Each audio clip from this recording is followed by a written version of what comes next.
ವೀಕ್ಷಕ ಬಂಧು ಬಾಂಧವರಿಗೆ ನನ್ನ ನಮಸ್ಕಾರಗಳು. ಇವತ್ತು ನಾವು ಶಿವನಿಗೆ ಅತಿ ಪ್ರಿಯವಾದ ಬಿಲ್ವ ಪತ್ರೆಯ ಬಗ್ಗೆ ತಿಳಿದುಕೊಳ್ಳೋಣ. ನಮ್ಮ ಆಡು ಭಾಷೆಯಲ್ಲಿ ಬಿಲ್ವ ಪತ್ರೆಯನ್ನು ಪತ್ರಿ ಎಂದು ಉಪಯೋಗಿಸುತ್ತಾರೆ. ಬಿಲ್ವ ಪತ್ರೆ ಶಿವನಿಗೆ ಅತ್ಯಂತ ಪ್ರಿಯವಾದದ್ದು. ಹಾಗಾಗಿ ಈ ಬಿಲ್ವ ಪತ್ರೆಯನ್ನು ಶಿವನಿಗೆ ಸೋಮವಾರ ಅರ್ಪಿಸಿ ಪೂಜೆ ಮಾಡುವುದರಿಂದ ಸಕಲ ಪಾಪಗಳು ನಿವಾರಣೆಯಾಗುವುದು.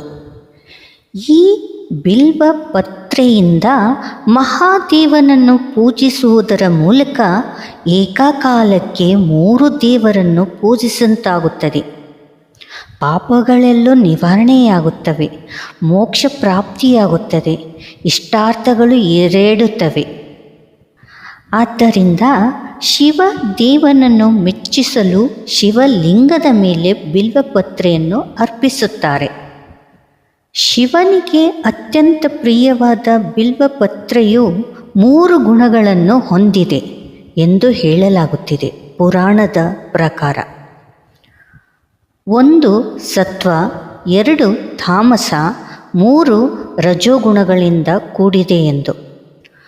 ಪುರಾಣದ ಪ್ರಕಾರ ಪತ್ರೆಯು ಶಿವನ 3 ಕಣ್ಣುಗಳಿಂದ ಕೂಡಿದೆ ಎಂದು ವಿಚಿತ್ರವಾಗಿ ಹೇಳಲು ಹೋಗುವ ಪುರಾಣಗಳು ಅನೇಕಗಳಿವೆ. ಶಿವನ 3 ಕಣ್ಣುಗಳನ್ನು ರೂಪಿಸುತ್ತವೆ. ಬಿಲ್ವಪತ್ರೆಯನ್ನು ಲಕ್ಷ್ಮೀ ದೇವಿಯು ಸೃಷ್ಟಿಸಿದಳು ಎಂದು ವೇದ ಪುರಾಣಗಳು ತಿಳಿಸುತ್ತದೆ. ಬಿಲ್ವಪತ್ರೆಯ ಕೆಳಗಿನ ಭಾಗದಲ್ಲಿ ಬ್ರಹ್ಮದೇವನು, ಮಧ್ಯಭಾಗದಲ್ಲಿ ಮಹಾವಿಷ್ಣುವನು, ಮೇಲ್ಭಾಗದಲ್ಲಿ ಶಿವ ನೆಲೆಸಿರುತ್ತಾನೆ ಎಂದು ವೇದಗಳ ಮೂಲಕ ತಿಳಿದು ಬರುವುದು.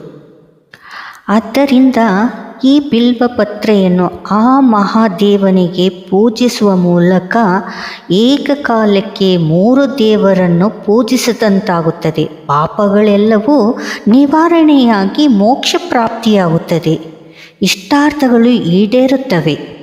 ಶಿವದೇವನನ್ನು ಮೆಚ್ಚಿಸಲು ಶಿವಲಿಂಗದ ಮೇಲೆ ಬಿಲ್ವಪತ್ರೆಯನ್ನು ಅರ್ಪಿಸುತ್ತೇವೆ. ಮೊದಲು ನಮಗೆ ದಿನಾಲು ಹಾಕಲು ಸಿಗುವುದಿದ್ದಾಗ ವರ್ಷಕ್ಕೆ 1 ಸಾರಿ ಶಿವರಾತ್ರಿ ದಿವಸ ಏರ್ಪಡಿಸಿದ ಲಿಂಗುವಿನ ಮೇಲೆ ನಾವು ಬಿಲ್ಪತ್ರೆಯನ್ನು ಹಾಕಿದರೆ ತುಂಬ ಅದೃಷ್ಟ ಹಾಗೂ ಪುಣ್ಯ ಪ್ರಾಪ್ತಿಯಾಗುವುದು.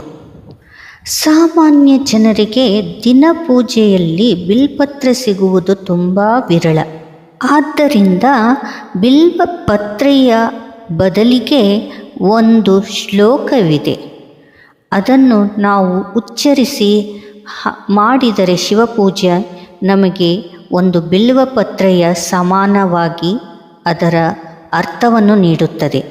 ಪ್ರತಿ ಸೋಮವಾರ ನೀವು ಇದನ್ನು ಜಪಿಸಿದರೆ ತುಂಬ ಒಳ್ಳೆಯ ಹಾಗೂ ಪುಣ್ಯದ ಅರಿವು ನಿಮ್ಮಲ್ಲಿ ಆಗುವುದು.